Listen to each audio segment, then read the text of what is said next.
भज मन नारायण नारायण नारायण श्रीमन्नारायण नारायण नारायण भज मन नारायण नारायण नारायण श्रीमन्नारायण नारायण नारायण।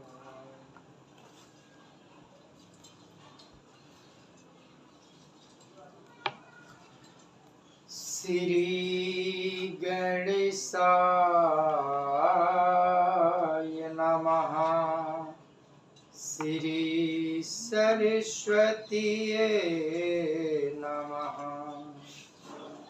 श्री परमात्मने नमः।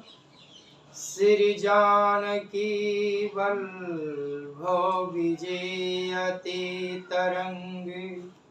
श्री राम कथार शिरसिक प्रभु शंभुनाथ हनुमान।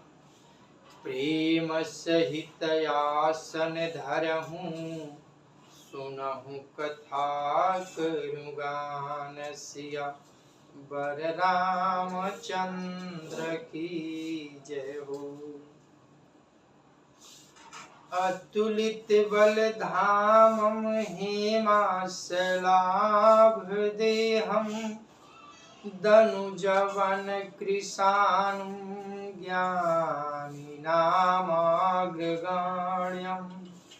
सकल गुण निधानं वानराणामधीशं। रघुपति प्रिय भक्तं वातजातं नमामि।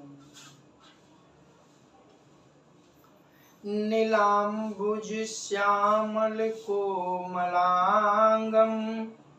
सीता समारोपित वामभागं। पाणौ महासायक चारुचापं। नमामि रामं रघुवंशं नाथम्। भवानी शंकरो वंदे श्रद्धा विश्वासरूपिणो। याभ्यां विना न पश्यन्ति सिद्धां स्वान्त अस्थमीश्वरम्। या देवी सर्वभूतेषु विष्णुमायेति शब्दिता।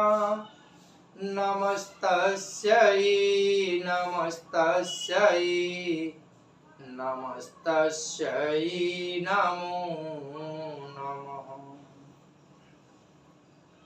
या देवी सर्वभूतेषु मातृरूपेण संस्थिता।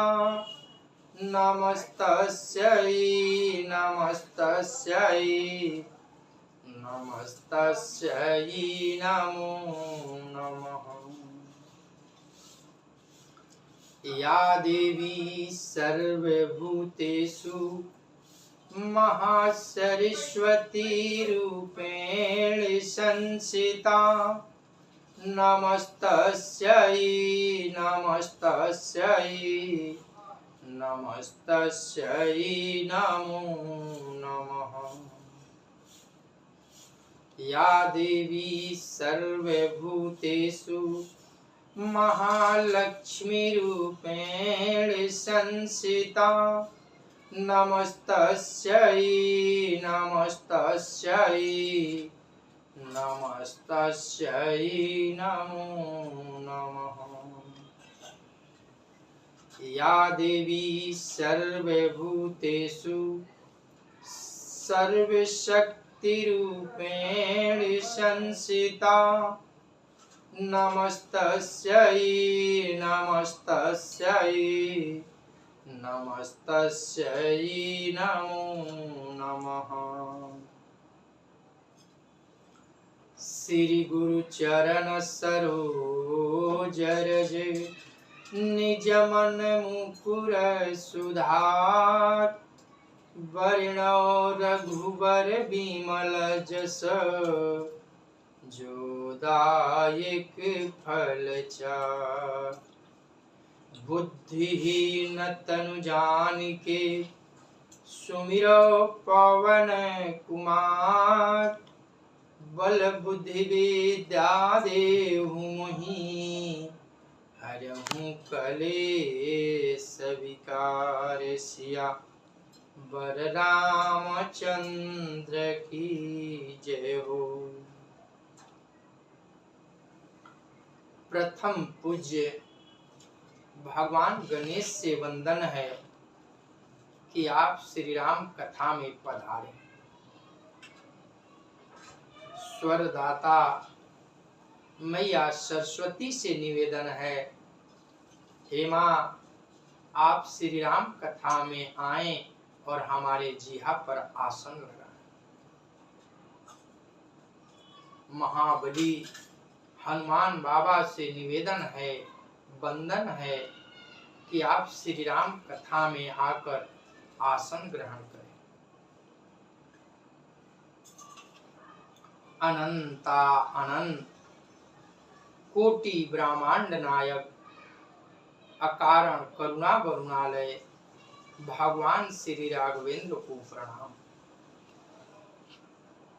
भूत भावन भगवान श्री शिव जी एवं श्री हनुमान जी के चरणों में साष्टांग दंडवत। कली पावनावतार पूज्यपाद गोस्वामी तुलसीदास जी महाराज के चरणों में बारंबार वंदन। जय सिया राम, जय सिया राम, जय जय सिया राम।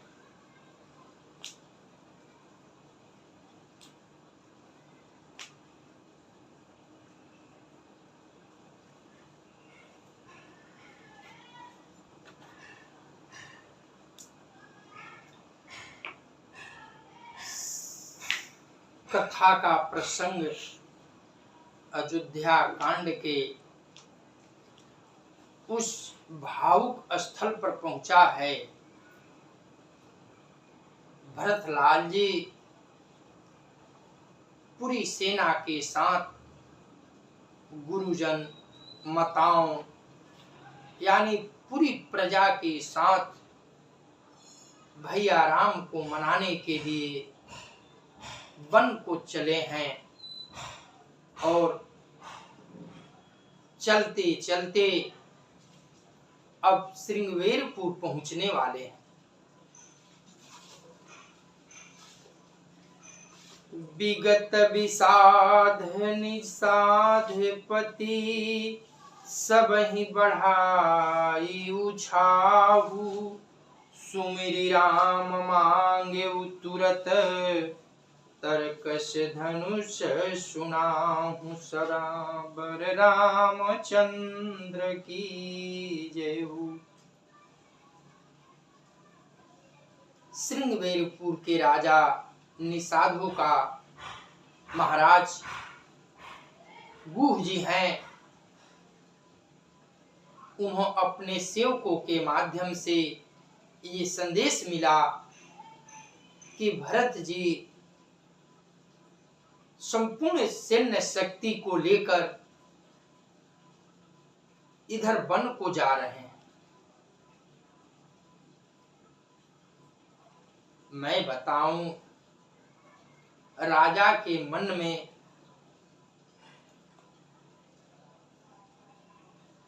सेना की जब बात सुनाई पड़े तो शीघ्र युद्ध की याद आती है।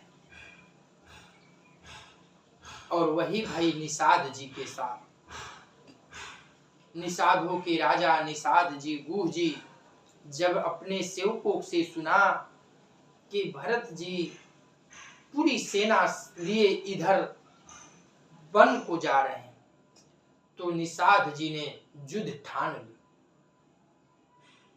अपने सभी प्रजा को ललकारा और क्या कहते हैं, बेगहूँ भाई हूँ सजहूँ सजो, सुनी रजाई कदराई न को,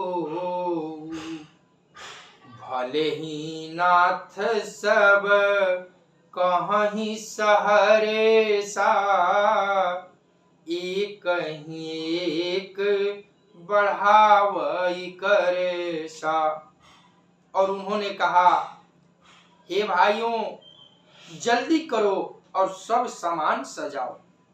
मेरी आज्ञा सुनकर कोई मन में कायरता न दिखावे। बड़े हर्ष के साथ बोल उठे, हे नाथ बहुत अच्छा, और आपस में एक दूसरे का जोश बढ़ाने लगे। चले निषाद जोहारी जोहारी, सूर सकल रन रुचई रारी, सुमिरी राम पद पंकज पनही, भांति बांधी चढ़ाई है धनही। निषाद राज को जोहार करके सब निषाद चले। सभी बड़े शूरवीर हैं और संग्राम में लड़ना उन्हें बहुत अच्छा लगता है। श्री राम जी के चरण कमलों की जूतियों का स्मरण करके उन्होंने छोटे छोटे तरकस बांधकर धनुहियों छोटे छोटे धनुष पर प्रत्यंचा चढ़ाई। अंगूरी पहिरी कुड़ी सिर धरही, फरसा बांस सिल सम करही, एक कुशल यति ओढ़न खाड़े, कूदहि गगन मनहु छीति छाड़े। कवच पहनकर सिर पर लोहे का टोप रखते हैं और फरसे भाले तथा वृक्षों को सीधा कर रहे हैं। कोई तलवार के धार रोकने में अत्यंत ही कुशल है। वे ऐसे उमंग में भरे हैं मानो धरती छोड़कर आकाश में उछल रहे हैं। बाबा गोस्वामी जी कहते हैं कि जब निषाद राज ने अपने वीरों को, अपने सैनिकों को ललकारा, ये बड़ा सुंदर अवसर है, प्रभु के काज के लिए हम भरत से युद्ध करेंगे और तब तक करेंगे जबकि हमारे शरीर में लहू का एक कतरा शेष रहेगा, तब तक हम पीछे हटने वाले नहीं। निज निज साजु समाजु बनाई, गुहराऊ तही जोहार जाई, देखी सुभट सब लायक जाने, लय लय नाम सकल सन्माने।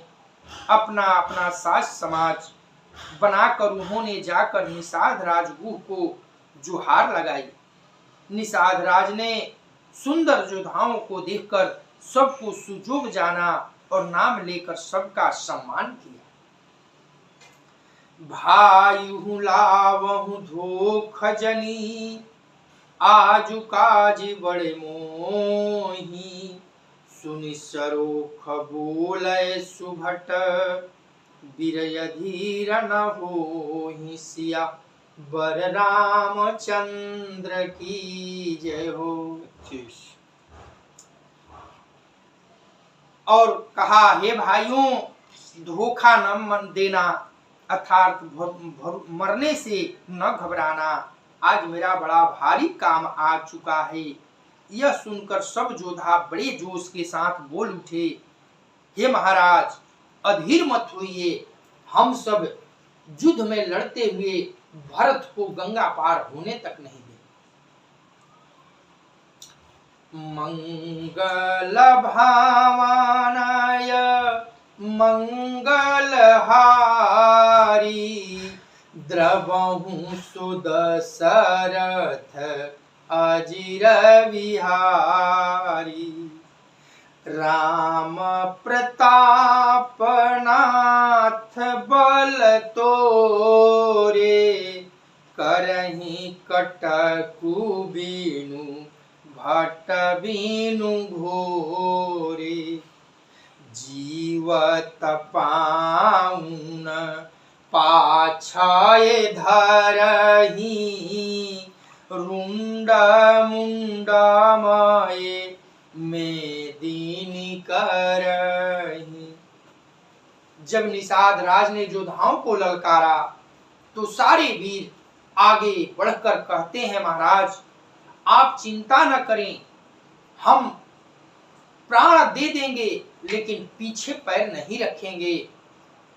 अंतिम क्षण तक हम प्रभु के कार्य के लिए अपना सर्वस्व लगा देंगे। दीख निषाधनाथ भल टोलू कहेऊ बजाई जुझाऊं ढोलू इतना कहत छिक भई बाये कहेऊ सगुन खेत सुहाए। जोश में आकर निषाद राज ने बाजों वालों को आज्ञा दी कि अब जुझार युद्ध की जो बाजे होते हैं नगाड़े बजाओ। ठीक उसी समय बाएं तरफ छींक आ गई किसी को। छींक मतलब समझते हैं ना, छींक आना स्वाभाविक है, यह अनैच्छिक क्रिया है। छींक आ गई और उसमें एक बूढ़ बुजुर्ग बैठे थे। उन्होंने विचार कर कहा, बूढ़ुए कु कह सगुन विचारी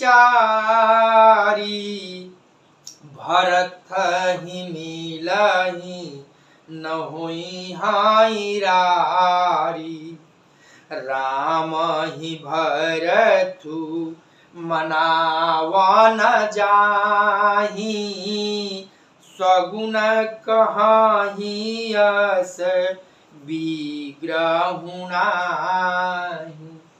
एक वरिष्ठ सैनिक थे, उन्होंने विचार कर कहा, भाई मेरा मत मानिए तो भरत जी से युद्ध करना उचित नहीं होगा।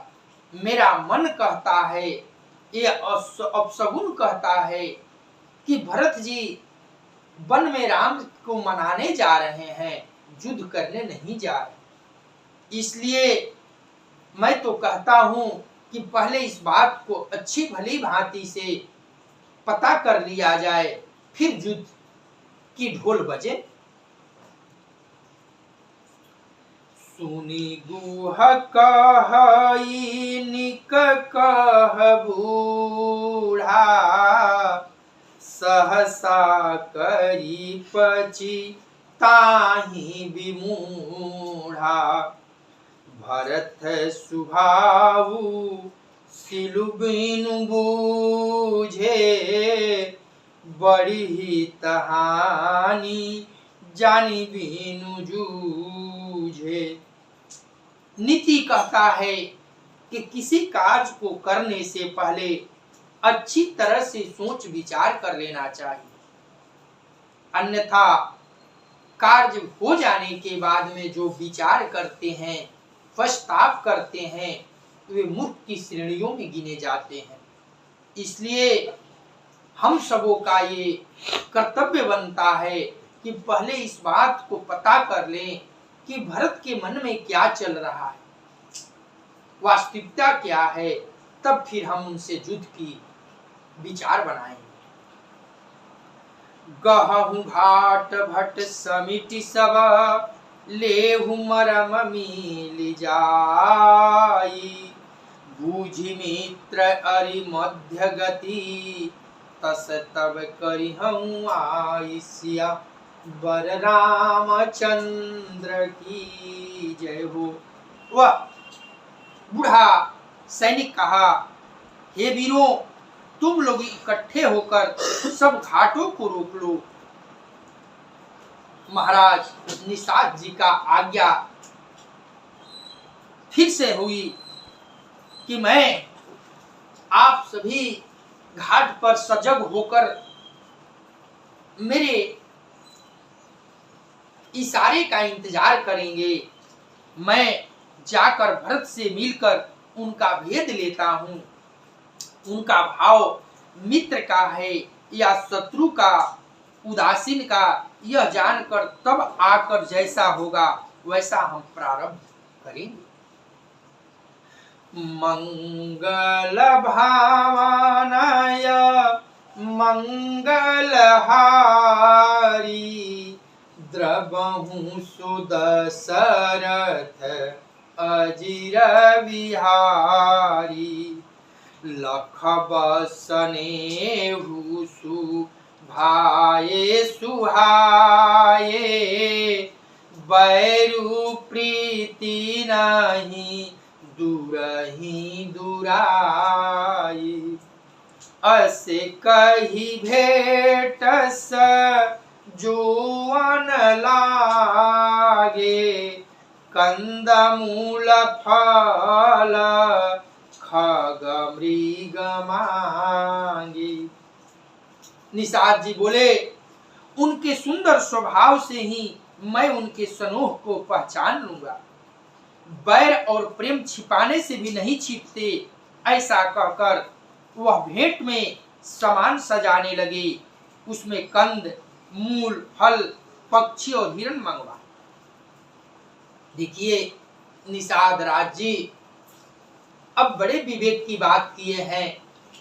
कहते हैं, ऐ हमारे सैनिकों, आप सब यहाँ गंगा के तट पर सजग होकर मेरे इशारे का प्रतीक्षा कीजिए और मैं भरत जी से मिलने जाता हूं। क्योंकि प्रेम और भय कितना ही छिपाया जाए, छिपने वाला नहीं है। वह देखकर ही अनुभव हो जाता है कि सामने वाला मेरा मित्रता का भाव लेकर आ रहा है या शत्रु का।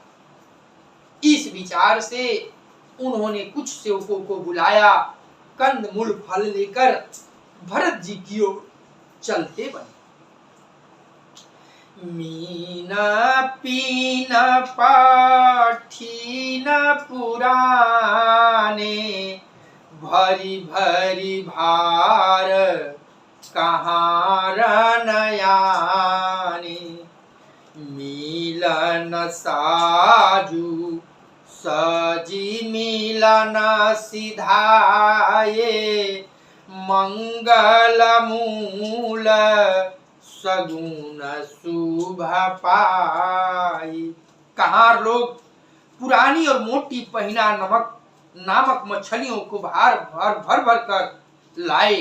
भेंट का सामान सजाकर मिलने के लिए चले तो मंगलदायक शुभ शकुन होने लगे।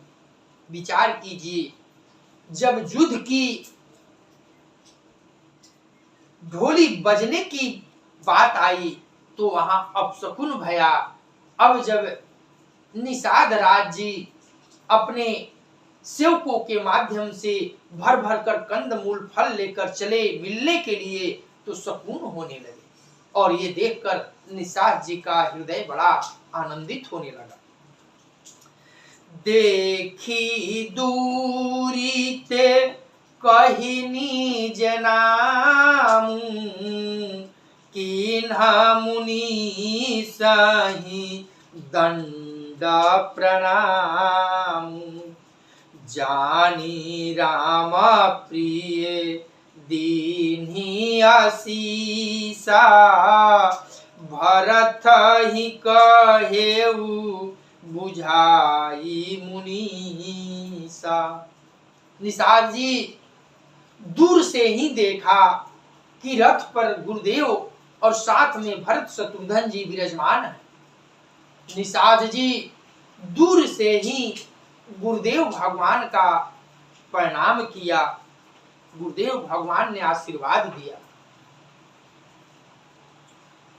और गुरुदेव भगवान वशिष्ठ जी ने बड़े ही प्रसन्न भय। ठीक उसी समय भरत जी पूछते हैं, गुरुदेव वो कौन है जो आपको प्रणाम कर रहे हैं? तब वशिष्ठ जी ने बताया, वत्स भरत, वो जो देख रहे हैं उनका नाम निषाद है, गुहों के राजा हैं और आपके भैया राम के सखा हैं।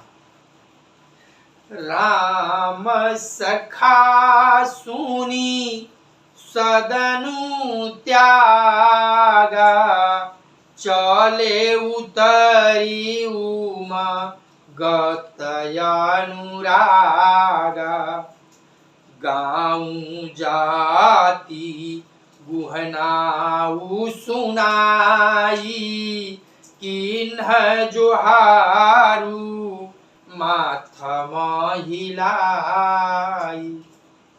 दर्शन कीजिए भरत जी, सुगने की ये राम सखा निषाद जी हैं, हमारे भैया के मित्र हैं। तो झट से उन्होंने रथ से उतर गए और निषाद जी की ओर व्याकुल होकर कब उन्हें गले लगा लें दौड़ पड़े।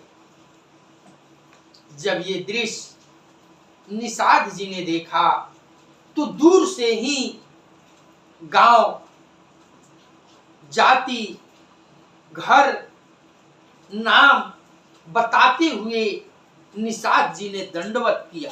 दूर से ही धरती पर गिरकर भरत जी का दंडवत किया। यहाँ भाव का दर्शन कीजिए। एक तो भाव है निषाद जी के मन में कि हमारे भावी सम्राट, अभी तो हमारे भरत जी ही सम्राट हैं, अयोध्या के राजा हैं और हम इनके क्षेत्र में आते हैं, इसलिए हमें इनका स्वागत दंड प्रणाम किया। नाम बताया कि मेरा नाम निषाद है, घर बताया मैं श्रृंगवेरपुर का निवासी हूँ, जाति बताई, हे नाथ मैं अछूत मलाह जाति का हूँ, और दूर से ही धरती पर गिरकर भरत जी की ओर प्रणाम किया।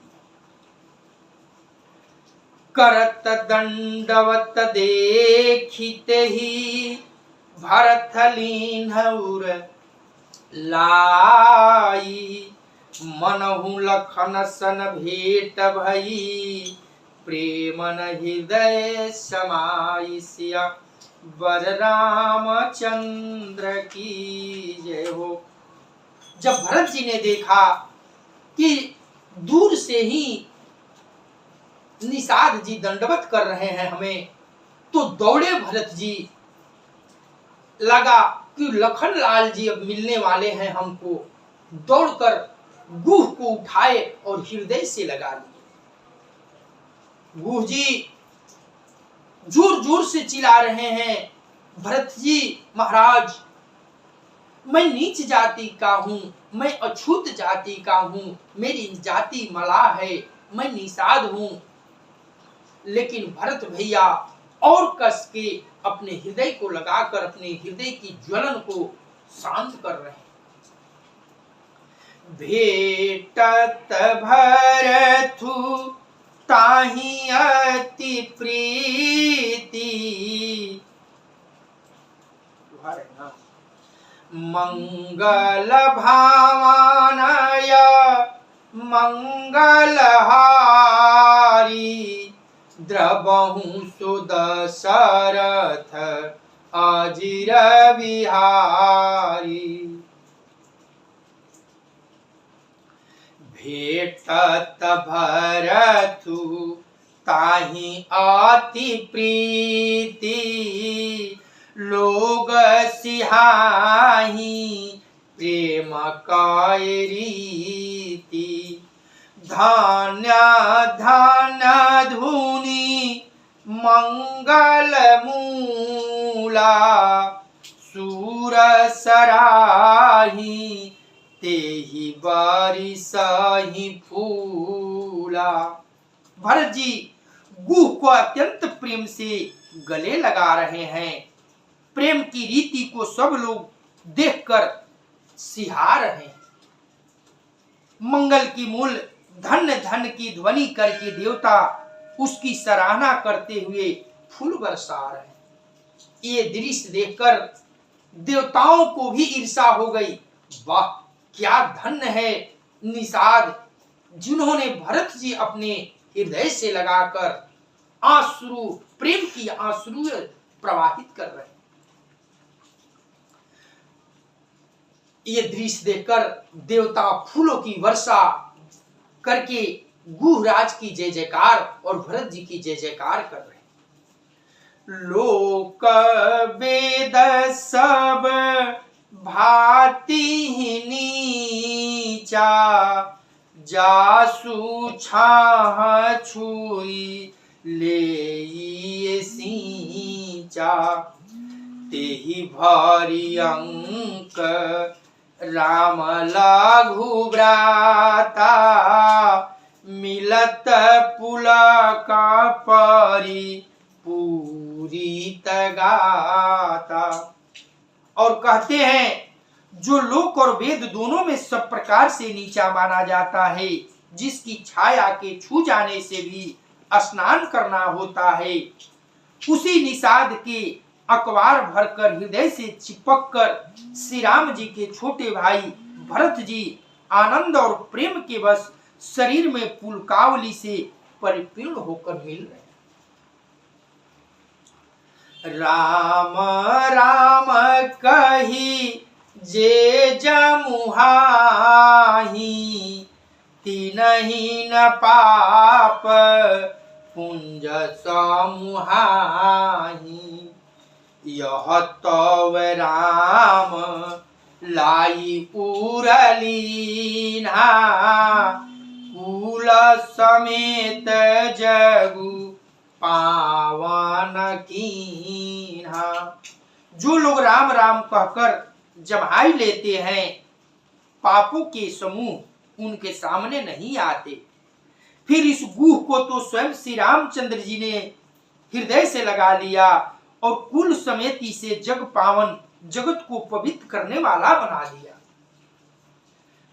करम नास जलु सुरसरी परई, तेहि को कहूँ शीस धरि धरई। नहीं धरई उल्टा नाम जपत जगु जाना, वाल्मीकि भये ब्रह्म समाना। कर्मनाशा नदी का जल गंगा में पड़ जाता है, तब कहिए उसे कौन सिर पर धारण नहीं करता। जगत जानता है कि उल्टा नाम जपते जपते वाल्मीकि जी ब्रह्म के समान हो गए।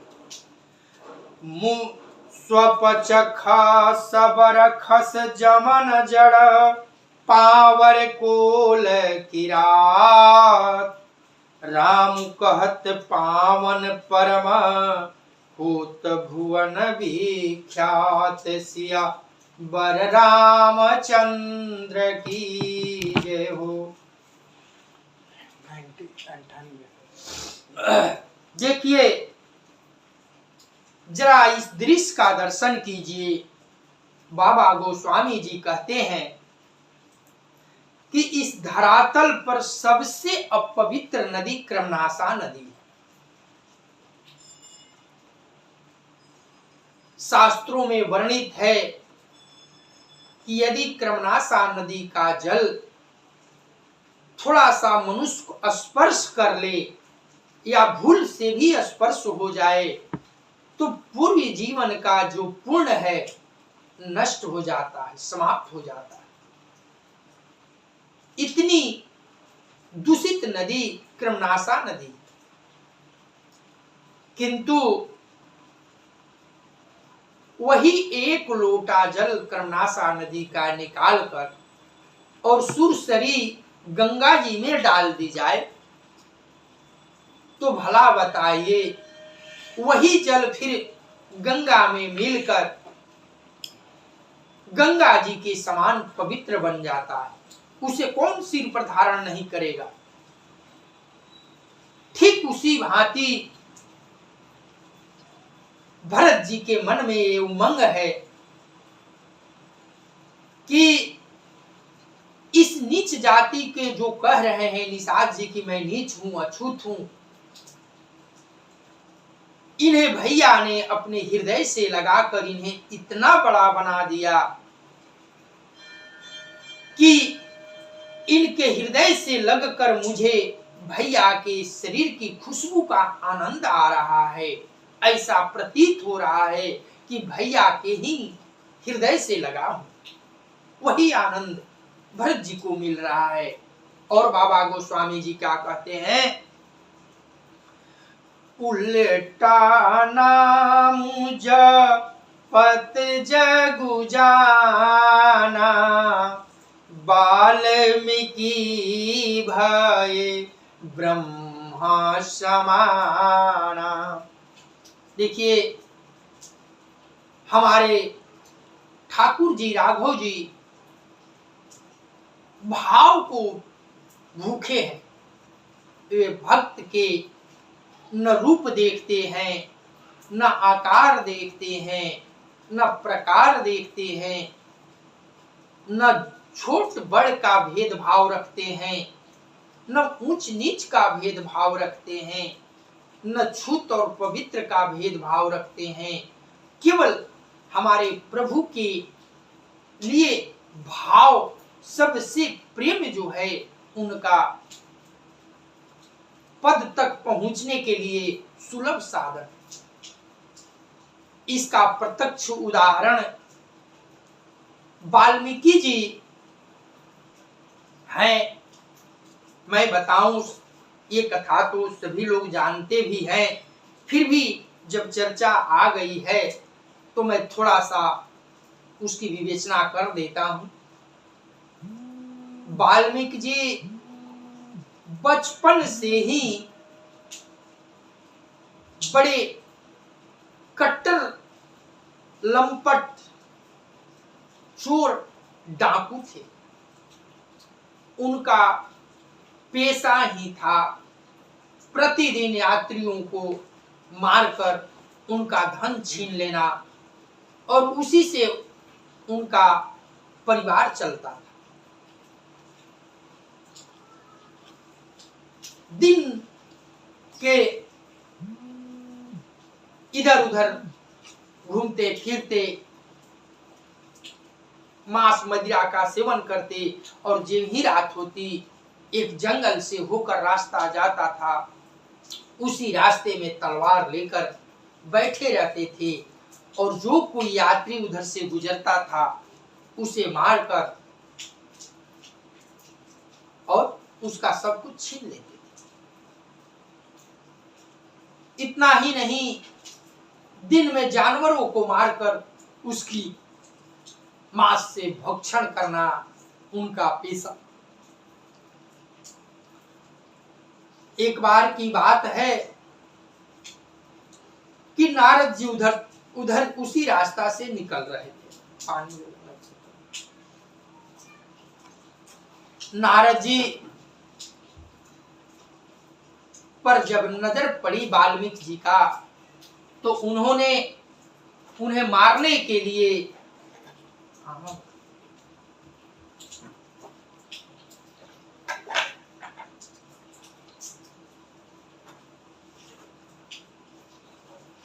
दौड़े, तलवार लेकर नारद जी पर दौड़े। दीजिए आपके पास जो झोली झक्कड़ धन है वो हमें दीजिए। नारद जी ने कहा कि भाई पहले मेरी बात सुन लो, इसके बाद फिर जो आपकी इच्छा हो कीजिएगा।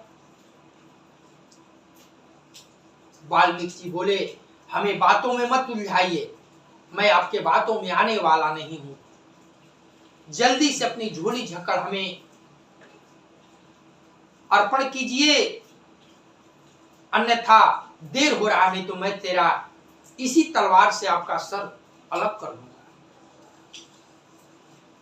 कहे कि भाई वो तो बात ठीक है, तुम्हारी जो इच्छा है वही करना, लेकिन मेरी थोड़ी सी बात सुन लो।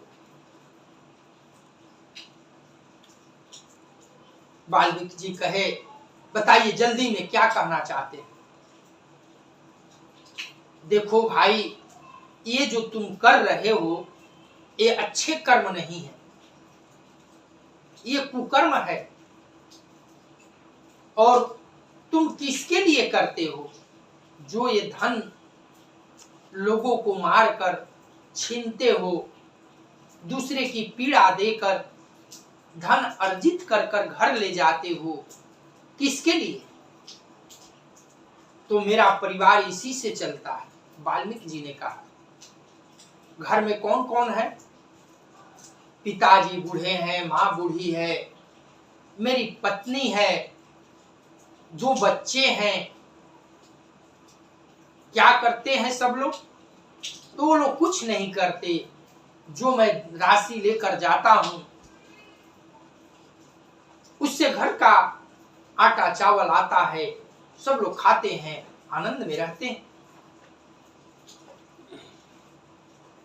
ये बताओ, जो ये तू कर रहे हो इसका प्रतिफल तुझे भोगना पड़ेगा, और सारा परिवार उससे भोग विलास कर रहा है। एक बार अपने परिवार से पूछ कर आओ कि हम जो पाप कर रहे हैं उस पाप में भागी आप सभी होंगे ना? आप सभी उस यमराज धर्मराज जब दंड देंगे, नरक में हमें प्रताड़ित करेंगे, तो उस प्रताड़ना में आप सभी हिस्सेदार बनेंगे ना?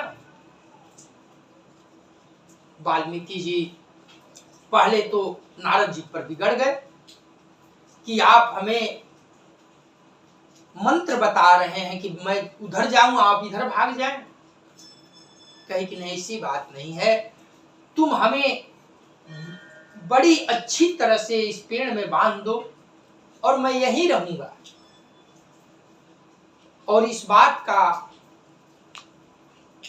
संतोष करके आप घर से पूछकर उत्तर जानकर मेरे पास आओ, फिर तुम्हें जो इच्छा हो, मारना हो, पीटना हो, मृत्यु दंड देना हो, जो इच्छा हो करना। वाल्मीकि जी वही किए, नारद जी को पेड़ से अच्छी तरह बांध दिए कि वो खुल न पाए, और घर पर गए। जाते जाते दरवाजे पर बूढ़े पिताजी मिले। उनके पास बैठकर वाल्मीकि जी पूछे, पिताजी मैं जो धन लाता हूं उसी से आपका भोजन चलता है, लेकिन मैं पाप करके धन लाता हूं, लोगों को हत्या करता हूं, छीनता हूं, उनकी आत्मा को कष्ट देता हूं, वह धन लाता हूं और उसी से घर में चूल्हा चलता है, आपका भी भोजन मिलता है। तो आप भी जब मुझे दंड मिलेगा नरक का, तो आप उसमें से हिस्सेदार बनेंगे ना? पिताजी ने सहज भाव में कहा, बेटा मुझे क्या मालूम तुम कहां से लाते हो और सदकर्म करते हो कि गलत कर्म करते हो, ये तो मुझे नहीं ज्ञान। और मैंने तुझे ऐसे कर्म करने के लिए कभी कहा भी नहीं, उस्काया भी नहीं, तो मैं क्यों भागी बनूं? तुम करते हो तुम जानो, मैं उसका हिस्सेदार नहीं बनूंगा। आगे बढ़े, घर के अंदर गए, कोने में माँ बैठी थी, माँ के पास वाल्मीकि जी गए, बैठ गए। माँ एक बात पूछूं? माँ बोली, बेटा पूछो। मैं जो धन लाता हूं वह कुकर्म करके लाता हूं और उसी से घर में भोजन बनता है। जो तुम्हारी थाली में भोजन आता है मां, वह मैं कुकर्म करके लाया हुआ धन से बनता है।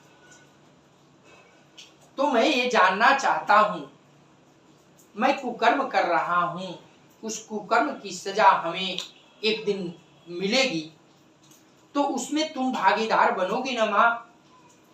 मां हाथ झाड़ती हुई बोली, बेटा मैंने तुझे जो मेरा अधिकार था, जो मेरी सेवा का मूल कर्तव्य था, उसे मैंने तुझे 9 माह कोख में ढोआ, इसके बाद पाल पोस कर बड़ा किया।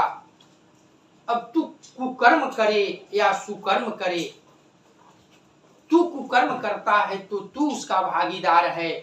मैं क्यों तुम्हारे सजा में भागीदार बनूं? मैं कदापि तुम्हारे नरक के दंड में साझेदार बनने वाली नहीं। वहां से उठकर कमरे में गया। पत्नी बैठी थी। पत्नी से वही प्रश्न किए वाल्मीकि जी। पत्नी ने दोनों हाथों पैरों को झाड़ते हुए कहा कि मैं आपकी अर्धांगिनी हूं, आप कहां से ये धन लाते हैं मैं नहीं जानती। आप जो लाकर देते हैं मैं बनाकर आपको इस थाली में परोसती हूं। जो बचा खुचा रहता है उससे अपने बच्चों और अपने स्वयं खाकर जीवित रहती हूं। लेकिन मैं क्यों आपको दंड में भागीदार बनूं? मैं भागीदार बनने वाली नहीं। बच्चे भी इसी तरह से जवाब दिए। अब तो वाल्मीकि जी की आंखें खुल गई कि कुकर्म मैं करता हूं और उसकी जो फल सब खाते हैं, लेकिन परिणाम भोगने के लिए कोई तैयार नहीं।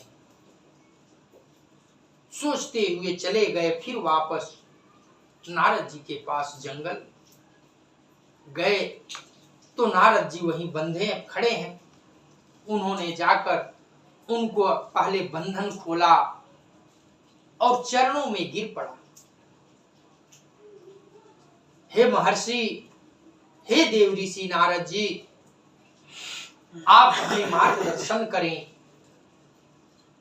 कोई हमारे दंड में भाग लेने को तैयार नहीं, जबकि सब हमारे कुकर्म के धन से भोग करते हैं, लेकिन कुकर्म के परिणाम से कोई साझेदार बनने वाले है नहीं।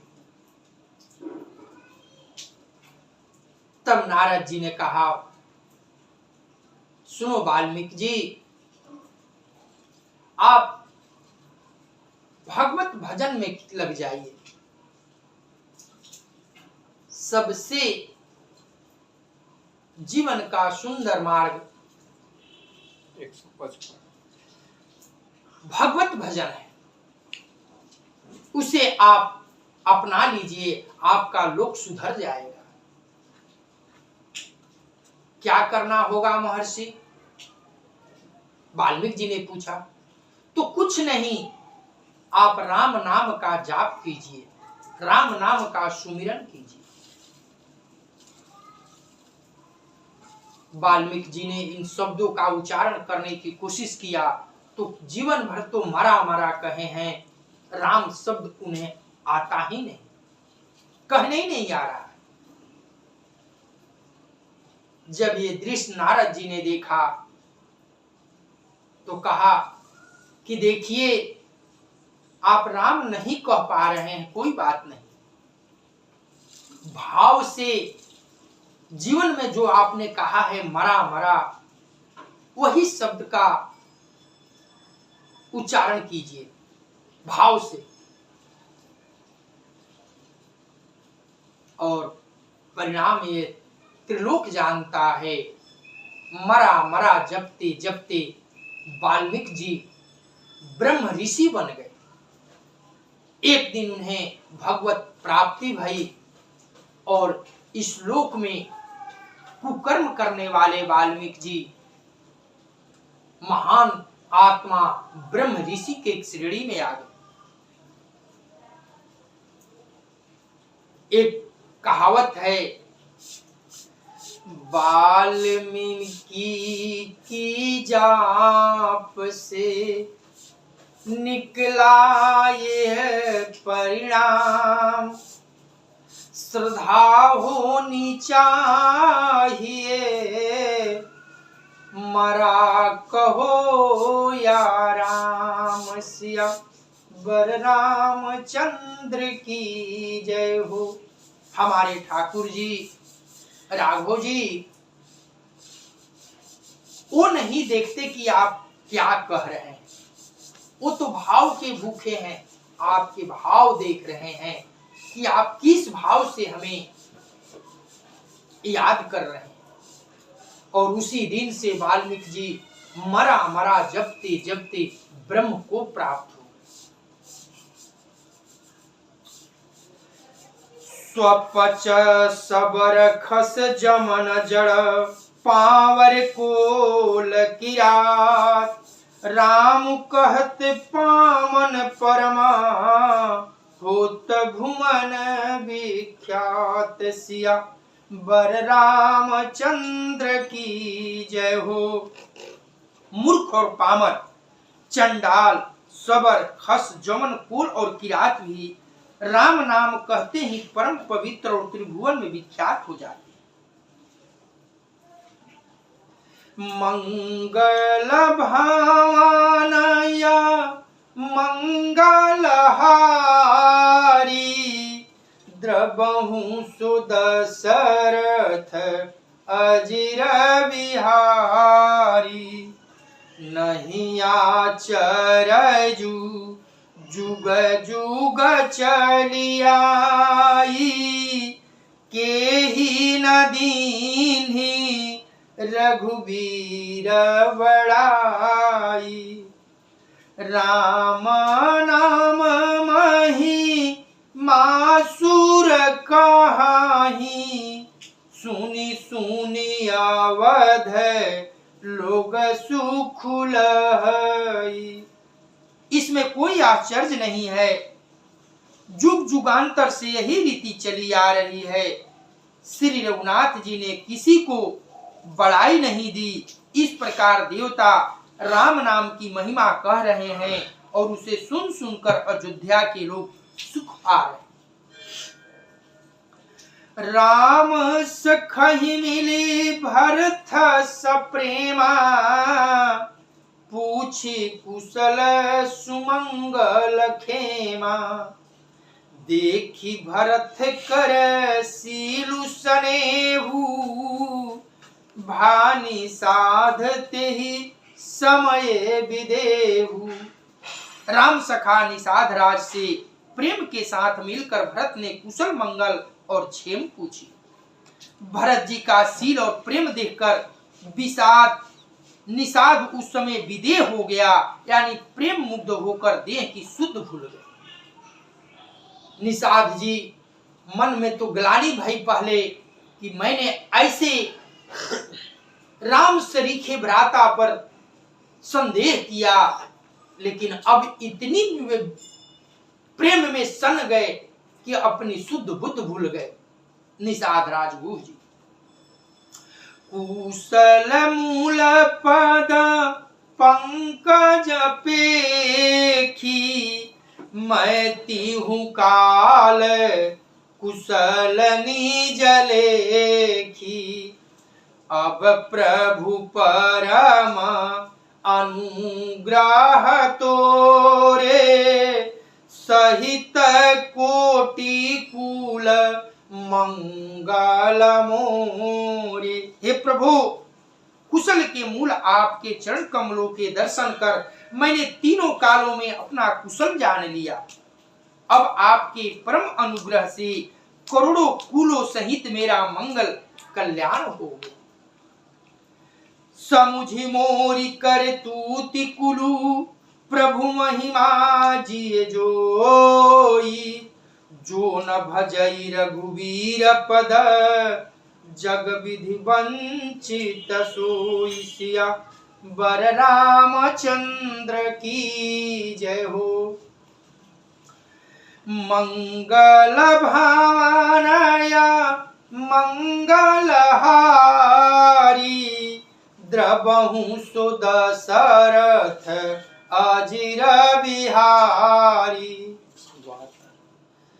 मेरी करतूत और कुल को समझकर और प्रभु श्री राम जी की महिमा को मन में देख विचार कर, अर्थात कहा तो मैं नीच जाति और नीच कर्म करने वाला जीव, और कहा अनंत कोटि ब्राह्मणों के स्वामी भगवान श्री राम जी, पर उन्होंने मुझ जैसे नीच को भी अपनी अहेतु के कृपावश अपना लिया। यह समझकर जो रघुवीर श्री राम जी के चरणों का भजन नहीं करता वह जगत में विधाता के द्वारा ठगा गया। बाबा गोस्वामी जी कहते हैं कि निषादराज गुह जी इतना विकल हैं, अपने आप को धन्य समझकर पुलकित हैं कि मुझ नीच जाति के भी जिन्हें प्रभु ने अपना लिया, और जो जीव मानव जीवन में आकर प्रभु को नहीं याद किया, उनका भजन नहीं किया, उसका जीवन व्यर्थ। श्रीमन नारायण नारायण नारायण। श्री राधे राधे।